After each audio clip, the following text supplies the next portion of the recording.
All right, guys, welcome back to another book review. My name is James. Ninetailedbrush. And today we're going to be talking about the third Harry Potter book, The Prisoner of Azkaban. So, gonna try this a little bit more structured this time. Overall kind of thoughts review, I guess you could compare it a little bit to the movie of this book. Okay, I'll try to keep it as general as Or at least possible. towards the movie. Yeah. I mean, like, did you like it more? Because I liked it more than the other books. For sure. I definitely liked it more than the other books. Compared to the movie, I honestly... I'm trying to think of it like if I read the books first. I actually like the way they did some stuff in the movies. Better than the way they did in the book. Like, this, more than the other two movies previously, I understand, as a filmmaker, why they changed those things, and I'm totally okay. That's like... They changed things with the Lord of the Rings adaptations, but I totally get why they did it for the movie, and I think it works in the movie sense, just like some of these things work a lot better in the book sense. Yeah, I mean, I think I understand that as well. There were, I feel like there was a decent amount of information that was kind of left out that I wish we would have liked. Yeah, I agree. Right? Because you're totally right. I feel like in the movies I was a little bit confused at times. Yeah, just because of lacking some of that information made it a little bit unclear. They failed to give us as much information. Yeah, like I can understand maybe if you've read the book before, you would be able to pick up on everything, right? Mm-hmm. Right when you get the Marauders map or whatever, you would be like, oh, okay, right. But for us, it's kind of like, oh wait, what does the map even do, right? Sure. We're trying to think about that, and we're not even recognizing the names or anything. And they don't like explain it. Yeah. So I feel like with that information, it makes it a lot more understandable and easy to focus on other things rather than trying to pick up on names, for example. Yeah. But yeah, overall, what did you think? I mean, I honestly think I liked the book better. Obviously, there are some aspects of the movie that you're gonna say, you can't really adapt this part of the book into the movie or something like that, right? But I enjoyed the book better. Okay, but just the book by itself, though. I mean, how would you think it was? I really liked the book by itself. I think in comparison to the other books. I think so far it's my favorite book right now. I agree. I really liked the feeling of history and everything that we really got with this. Yeah. Something that I've really never felt with any of the Harry Potter stuff very much. Yeah, because books and movies included up to this point. I feel like they did a really good job of giving you that idea of the whole relationship between, Lupin and Sirius and James and Peter and even some Snape, right? Yeah, some Snape and kind of a little bit of the culture of the school, a little bit, just everything about it, and I really liked that. Same. And I feel like that was really lacking. And as far as we're just reviewing the book series, it's really well done because this was the perfect time. You're like, okay, you kind of get a grip on Hogwarts, you kind of get a grip on these main characters, and then they expand this universe at the perfect time. Yeah. Because it's kind of like, all right, I get the shtick now. Voldemort's bad. What next? And then this was like the perfect way to kind of expand it and honestly take a little bit of a break from Voldemort in the present time. And I really liked that. Yeah, I like the book for that aspect too. I wasn't exactly sure. Now, there were other things that I liked about the book, but I wasn't exactly sure how to put into words like that. But yeah, you're right. I do like it because of that, Yeah. That sort of like history that they were able to add on now that we are able to, I don't know, understand things a little bit more. We're not like having to explain what Hogwarts is and stuff like that. It's like we're able to go more into like people's backstories, things like that. I like that. Were there specific things about the books or like scenes or stuff like that you really liked? I mean, didn't like? Just to dive deeper a little bit. There were a few small things. One, I'm not sure if I like or don't like. It's kind of just like a personal thing. But as we progress through these books, I'm starting to see a different picture of Snape. Yes. It's kind of... I want to talk about that later in this reaction because that deserves an entire tangent on itself because I have some thoughts about that. I have some thoughts about that. Okay, but for all the Snape lovers or Snape haters, either one, I have some thoughts about him as a character that I think... I'll be very basic right now. Yeah, like so things like that. A little bit about the Quidditch thing. I really liked Quidditch in this book. There's a lot more of it, dude. So much more of it. But they've done it in a way where these books, honestly, more than the movies, especially more than the movies didn't feel like they were about kids in school. Yeah. It was like, oh yeah, they're in a school, I guess, which is like the most dangerous school on the planet. Oops. Yeah. Whereas like this book, there will be things where, whether you've gone to a private school or a public school, I mean, obviously if you go to a private school, it's more specifically related. But either one, I think like as a kid reading this, I can totally see myself being like, oh my gosh, even Harry feels that, which is so cool as a book. And I mean, even older, I'm like, dude, I remember like the way they talk about Quidditch and the way the captain of the Quidditch team on Blanking Wood, like it's such a big deal for him because it's his last year, and like how he's like, he feels bad for Harry having fallen off, but he still is like kind of holding on to the idea. Just everything about that, and Harry's mental thoughts about Quidditch and how it's such a big deal. Just like everything about it, I felt like was super accurate. I so related to. I mean, I didn't even really play sports in high school, but I related to that like mentality. I thought that was really cool. I think the way that they portray Quidditch in the books, it feels like such like a much more. It's a much bigger part of Harry's life, doesn't it? Because he's always, I feel like every book, he's always like looking forward to Quidditch or something like that, right? Yes, but it's also because they explained it better. Yeah. They didn't explain it in the movies, and so then it was just like another action scene. Yeah, it kind of felt like just there for the action part of it, right? I wasn't even sure, like, okay, Quidditch, like, okay, I guess we're just flying around rooms now. But like in the book, it really has this sort of like connection with him, and it has a purpose for being there, and he's good at it. So he feels good, and it's like everyone like also reacts to him in a certain way because of this whole Quidditch thing.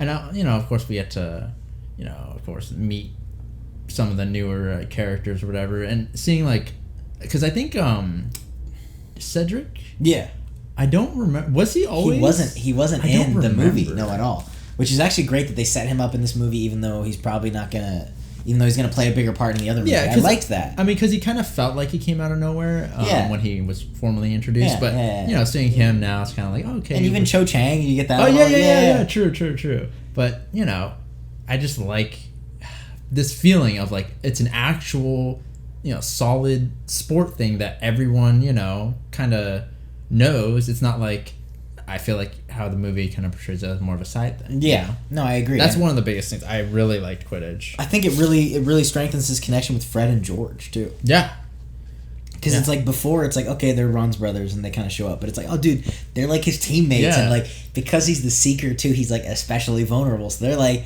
they're like helping him out and stuff, and so I feel like it just makes you feel more for them as characters. It's more of a thing for them as characters. I really, really, really liked Lupin and Harry's relationship. I loved it in the movie. I loved it even. I was like, there's no way you can top this. I liked it even more in the book. It was so well done. I mean, yes, I think so as well. Like, even though, I mean, Lupin did awesome in the movies. Yes. But, like, the book did really well too. Well, it was refreshing because, I mean, we just watched Dead Poets Society, and it's like weirdly applicable to that as well. Where on both sides, Harry's like constantly dealing with like teachers that don't really understand, whether it's the extreme degrees of Snape or even like McGonagall or Dumbledore. And so it was so refreshing to have like a teacher who wasn't letting him do whatever the heck he wanted, but like they understood and were like, hey, like don't do this or whatever. And even when he catches him with the Marauders map, like he totally helps him out, but he's like, I'm never doing that again. Yeah. And like there's just some cool moments like that I kind of missed in the movie, and it was just like, it was so refreshing. And then, honestly, it made it so much sadder that he was leaving, and I really felt like a lot more of the rejection of him being a werewolf, even though it wasn't his fault, and he was actually such a good teacher. Yeah. I don't know, I really liked that. Yeah, the fact that they showed the students liking his class so much and trying to defend him, right? Like, all the students. Yes. Right? It was really cool to see. Like, you really... just by reactions of other characters, you were able to kind of get a feeling for, like, how good Lupin was with everyone, right? Yeah. It was really cool. And you can see that sort of, I feel like a father figure more. Yeah. In a sense, for Harry. Yeah. Because, like, even though Hagrid is sort of like that, right? Yeah. I feel like at times he is a little bit immature. You as well. He is almost like a brother almost. Whereas Lupin felt a little more like mature, and even though he did have his like issues that he was dealing with, he was still like a solid anchor, I guess. Yes. That he could kind of like rely on and even be guided by, Yes. That was cool. Yeah, I thought that was really cool. Did you experience this at all? I've been experiencing it, especially with this book. They like really went into the exams and stuff like that, and I feel like it did something where in the Harry Potter movies you would just be watching the magic happen, and it's cool and there's spectacle and whatever. But in this book, like hearing about it, I really liked that they've been going in depth because I've been feeling this desire to like be a part of the universe, which I think is so powerful in the book, and credit to J.K. Rowling for doing that, because it's like in a powerful effect where you're like, oh, like they did all this defense against the dark art thing, and they had this whole course where they had to do this thing, and you're like, oh, that would be so cool to do that, or go to the freaking whatever candy store thing that does this. Like it really does make you want to be a part of it, like a part of that world, which is so cool. Well, yeah, because they're able to, I feel like, elaborate. Yeah.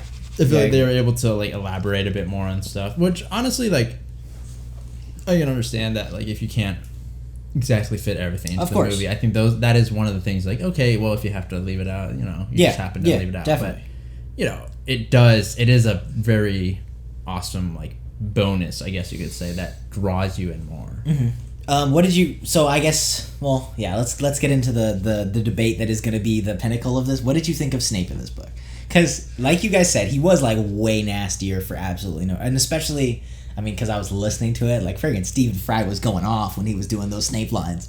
Like, I was like, whoa, dude. Yeah, well, even previously, right? Like, in past... Well, mostly in...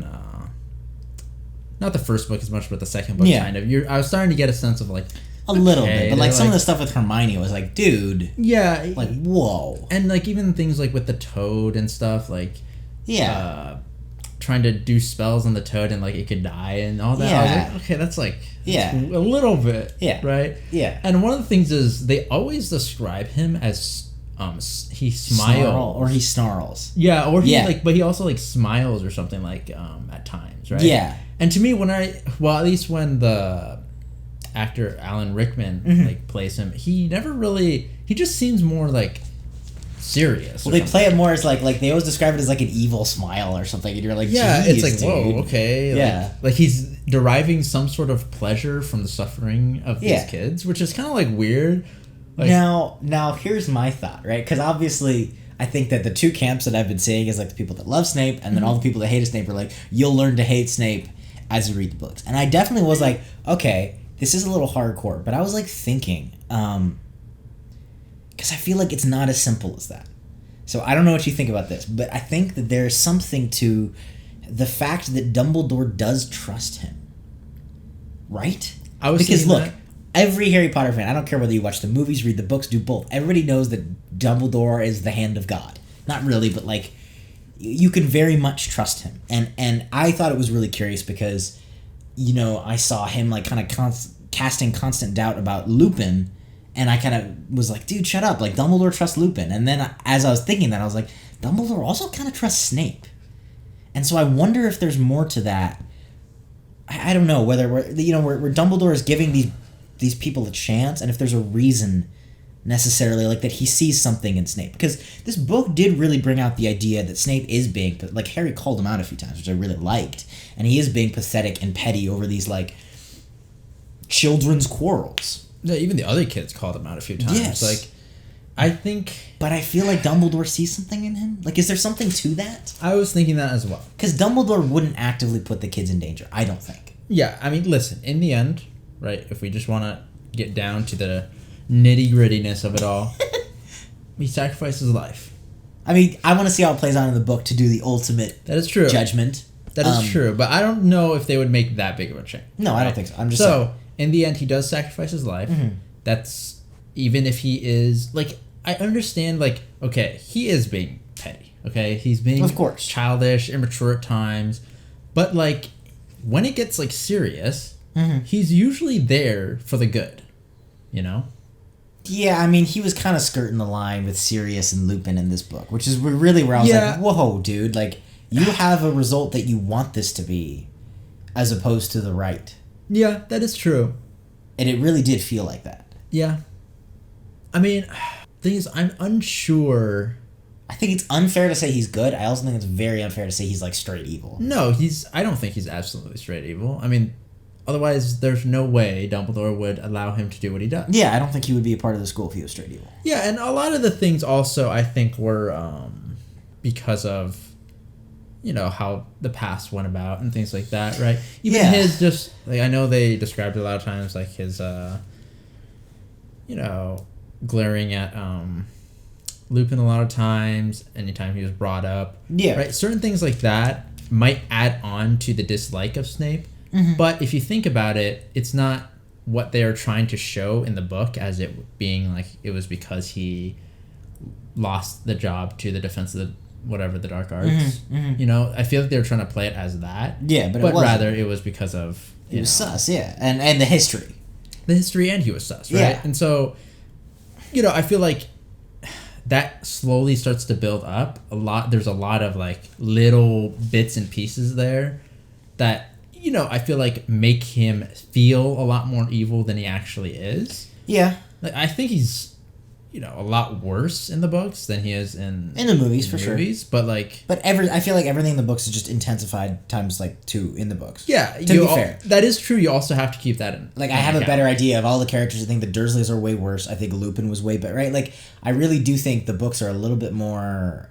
Exaggerated. And also, I just think you get much more of all the characters in the books as opposed to the movies. Yeah, that's true. So it's like the good ones are going to get much more. I think we're going to get much more Voldemort. Like, we already have more Voldemort than we had in the movies, practically. Yeah. So there's that. I mean, I feel like we can't officially make our judgment as Snape lovers of book Snape till like the end of this whole thing. Yeah, that's true. It was just something that was interesting to me that I thought was curious, where it's like, well, Dumbledore does trust him, and he'll tell him to stop at times. Like he did when he kept going off. He'd be like, hey, man, no, like that's enough. Yeah. But he does clearly value his opinion. Yeah, and he trusts him. And I think that means something. What did you think about Sirius? Because we really like Sirius in the movies. I mean, I think I liked him in the movie. More? Yeah. Really? Why? It put a face to him, I think. And also, I feel like there was a few lines that he did not say in the... Well, maybe it's just because I want him to feel a little more... good. Yeah, because in the books, he felt a little more like his character. Yes. Whereas in the movie, he randomly... Not randomly, but like, it kind of felt a little out of nowhere how fatherly he became, right? Because that's what I was going to say. I can get how you would like him more in the movie, true. But I actually really liked him more in the book because, to me, even knowing the actual story, right? Like, he really did feel like a man who had been literally physically tortured by these evil freaking Dementor things for 12 years. And I was like, look, you can be the best of heart, but like, that's gonna make you a little rough around the edges. Yeah. And so it did feel like, it was like, okay, this is understandable. It's understandable how you can see a picture of him and be like, he looks like a crazy guy. Because in the movie, a little bit, it's like, was he like really pissed when you took his picture? Because like, you see him in real life and he's like a sweetheart. Yeah, that's true. And so it was like, he still had that liking to Harry and you could see the connection, but it wasn't as much, and it really... Like, I kind of liked how he was just, like, no nonsense. Like, no, screw it. We're going to kill Peter. I don't care, Lupin. Like, we're not waiting. And that felt very real in the world and kind of the backstory that we've been given. Yeah, that's true. I mean, he was a bit like that, but he was a little... I feel like a little harsher in the books. Yeah. I changed my opinion. I do... Because I was reaching for that... I like him as, like, a good character. Like...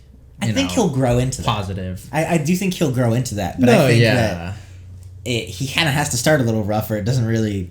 It was like just he was me straight from prison. Wanting another good father figure for him, to be honest. I got you. But yeah, I actually do like his character. It does make more sense. But I don't know. Did you pick up on any like themes or anything like that you thought were particularly... I mean, I have a whole bunch of things that I kind of liked. Okay, go for it.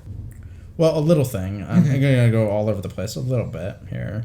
But I liked how Lupin didn't allow the Boggart yeah. Boggart to attack Harry in the whole in ridiculous? the Dementor form or whatever. Yeah. Because in the movie, didn't he transform into the Dementor thing? Yeah, well, they like didn't explain. I like how they explained it in the book too, because like that was a whole side plot that they like didn't have in the movie. Yeah, it turned into Dementor, and then it was like going off, and then he showed up, and it was like a thing. Yeah. Whereas here he kind of. Well, he was worried that it was going to be Voldemort, which right? made so much more sense. I'm like, okay, yes, because I was too. I was going to be like, wait, is he going to transform into Voldemort? Right? See, that's what we were worried about. It's things like that where I'm like, wow, this is actually a good school. Yeah. Whereas in the movies, you're like, excuse me, they're just going to let this boggart like terrify these kids. Well, that's true. Yeah, because. Well, that is. So it just felt a little more controlled. It's controlled chaos. It just felt more reasonable. Yes. Like, that's what would happen, kind of, Otherwise, Lupin would kind of be like, well, you're kind of dumb, dude. Yeah. Like, it's Harry Potter, Voldemort. Yeah, like, I would have assumed Voldemort, yeah. Yeah, so, like, I totally agree. Like that. I really liked that. I really enjoyed how the Patronus was portrayed and how it took a lot longer, I feel like, to actually use it. I mean, heck, he didn't even, in the movie... Didn't he like do it after like a few tries or something? I think so. It was like so something much like that. more like skewed. Whereas and they didn't explain it at all. Oh yeah, true. Oh yes. my gosh, they did not explain it at all. Or even if they did, like I did not explain it as well as they did in the book. I didn't understand it at all. No.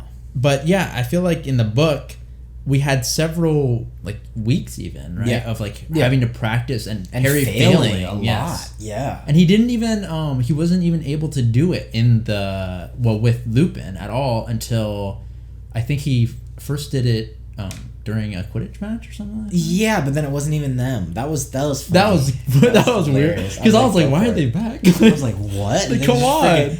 I hated what's his name?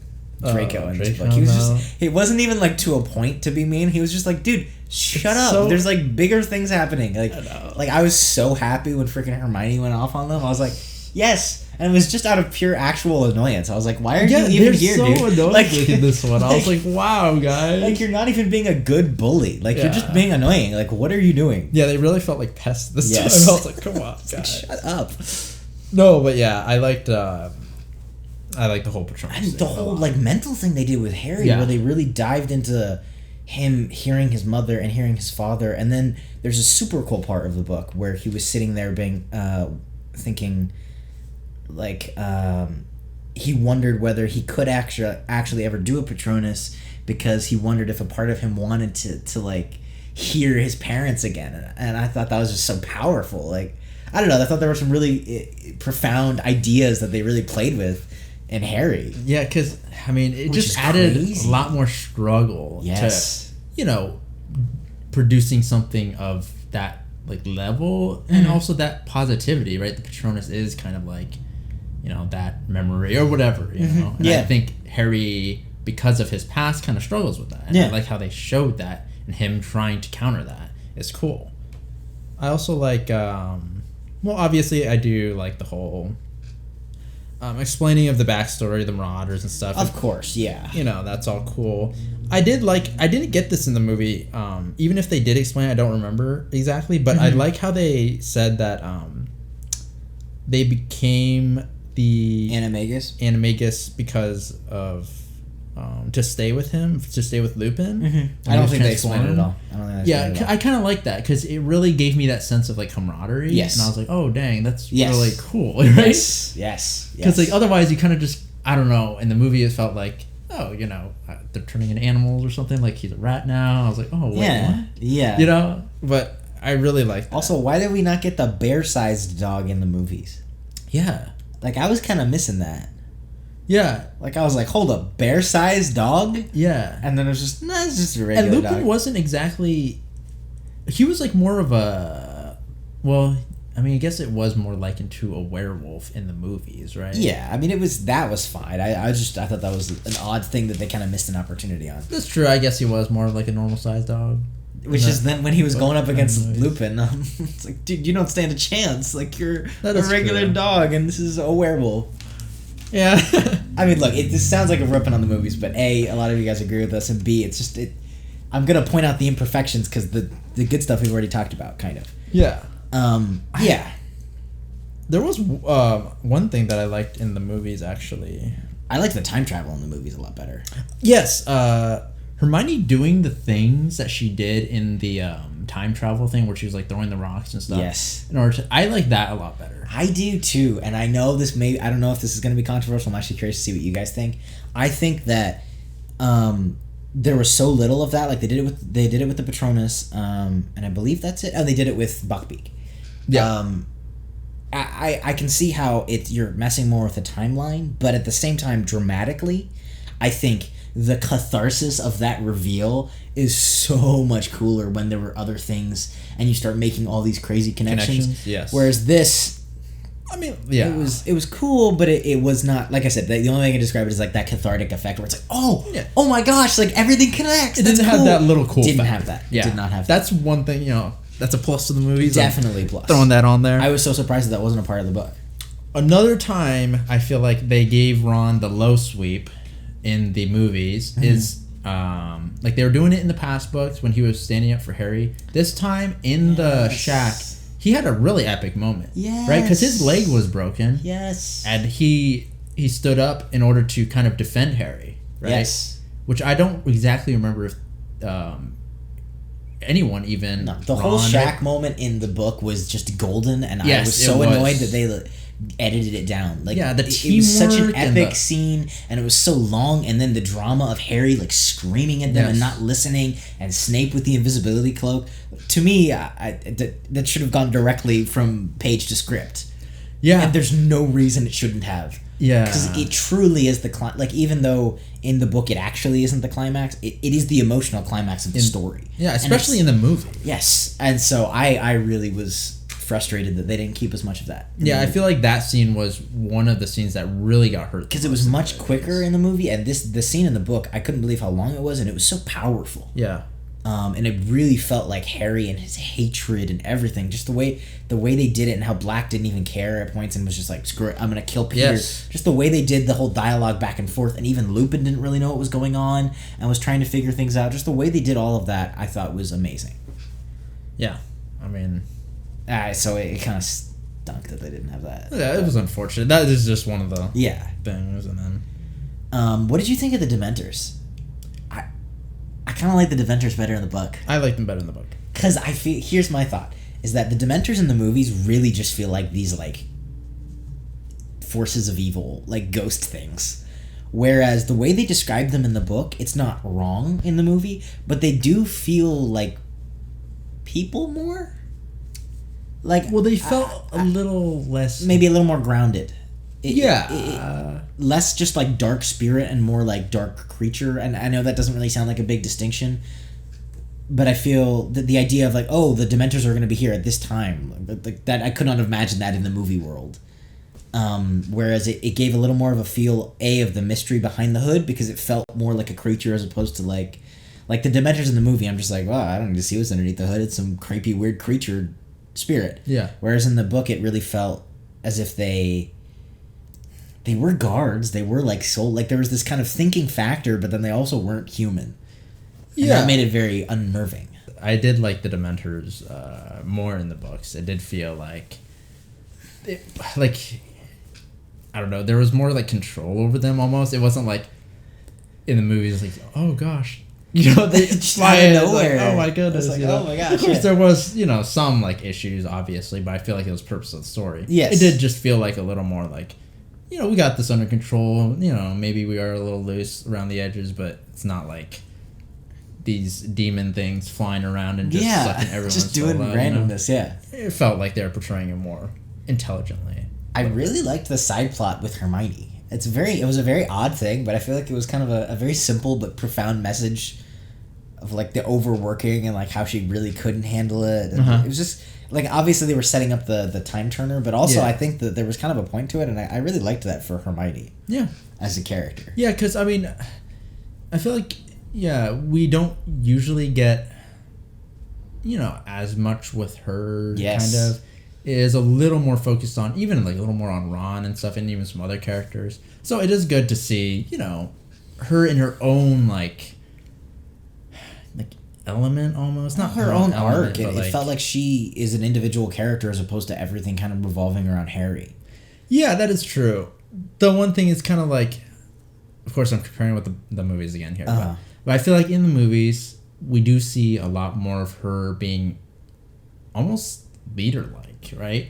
Yeah, like she's such an expert, it makes Harry not feel like the hero. Yeah, and she's usually taking control of things. Like she isn't. I feel like in here she's a little bit more, like she's got flaws. Yes, right? yes. And I like seeing that. I like seeing like her character in her own like style. It's not like, I don't know what to say, like a style we've already seen from Harry or something. No, you know you're what right. I'm saying? You're totally right. So that's cool. I really liked that. As far as themes or anything kind of overarching, did you feel like there was anything? Because I feel like there were definitely some really profound themes of like that are very applicable to today, but just applicable no matter what. About this idea of really not stopping and reading a headline and running with it. Like that was a very constant theme for everybody through this book, whether it was Harry dealing with Sirius Black, or everybody dealing with Sirius Black, but specifically in the Shrieking Shack, but then also with the Ministry and everyone else, where it's like, hey, hold up, guys, like you're not even giving them a chance to explain themselves. You have a story, you have an idea, somebody told it to you, and you immediately run with it. And even Snape was doing that, where it was like, whoa, well, we heard the story, screw it, you're dead. And it's like, whoa, well, like I thought that was a really interesting idea, and I thought it was very applicable, and just that was a cool theme. Yeah, that is cool. I can see that now. The whole, gossip thing. I feel like, and of course, like you want to see an exciting story, and people put things out, but a lot of times there is explanations for things. There's deeper, thoughts, meanings, reasonings, right? Yeah. That's cool. Yeah, the Shrieking Shack is one of those things. That's cool. Yeah, and I definitely thought there were some things also about kind of, this is very odd, but kind of explaining yourself to the kids. This sounds weird, but I'll delve into it a little more. With the idea, like I, me and my young self, so bear in mind, I have always thought that as like a parent, I've never had like the idea of just do this because I told you so. Obviously, you have to describe things simpler or more complex depending on the person's maturity and age. But I think you should always be able to have a reason so that whether you're 5, 15, 25, whatever, somebody can understand as a leader why you were doing something as opposed to just having this kind of rule. And I thought that nobody really did that in the book. And it ended up biting the parents, or the adults, not explaining why Harry couldn't leave and these different things. And then you see kind of him rebelling against that and him finding out on his own and doing things anyway. I felt like that was not very good, and I know that comes out of a good motive, but I feel like there was definitely some ideas of like, okay, well, maybe we can explain why stuff's going on with Sirius Black as opposed to just not telling Harry, like, excuse me? Yeah. And then, in fact, I think that damaged all of their causes because Harry didn't really understand the gravity of what was going on or different things like that. Yeah, you're right. And I feel like, Harry was definitely... I was noticing a little bit more of him, at that stage of being a little more rebellious and, wanting to know, like, certain things, but right? I think he deserved to. No, of course. Yeah. Of course, yeah. That is a good theme. Like, having to... of course, yes, like you said, you don't want to... Like, you can't tell somebody necessarily there's a psychopathic murderer that may kill you tonight. You have to explain things simpler and more complex, but you should tell them something. Yeah, that's true. It is kind of treating, Harry way more like a child than he actually is, right? He is starting to become more independent, I want to say, right? Especially compared to like the previous books, he is starting to now like come into his own, stand up for himself. Yes. Yeah. Yeah, I think it's just negative. It's just, now you're leaving this kid alone with these ideas and this hatred or whatever it may be, and that's not good either. Yeah, I mean, especially with what he's having to go through, Yeah. I mean, he has a lot on his mind, even for being like a teenager in these sort of years. He's still got even more added on to that. Like, him having to bear these sort of burdens but not know like reasons and stuff. Mm-hmm. You can see why he kind of like Rebels. overflows at times, right? Yeah. I feel like a lot of the smaller outbursts and stuff that he has throughout this book kind of reflect the actions of what the adults kind of did, right? Yeah. I mean, because he is at times confused and he feels like he has a right, and he does have a right to understand these things. Yeah. Yeah, I agree. So yeah, I mean, overall, I really liked the book. I thought it was a solid book. Yeah, I think it's my favorite so far. I am looking forward to the next book. Obviously, we're going to keep these going out. As of now, we're still doing part 1s, so Goblet of Fire is going to be up on Patreon if you guys want to go check that out. Kind of support us, help keep doing what we're doing. And yeah, thank you guys for watching. Thank you for joining us. Obviously, continue the discussions down in the comments, and I'll do my best to kind of respond to those and keep those going, because that's the fun of this all. And yeah, thank you guys for watching this. Thank you for reading along with us, and we will see you all in the next video.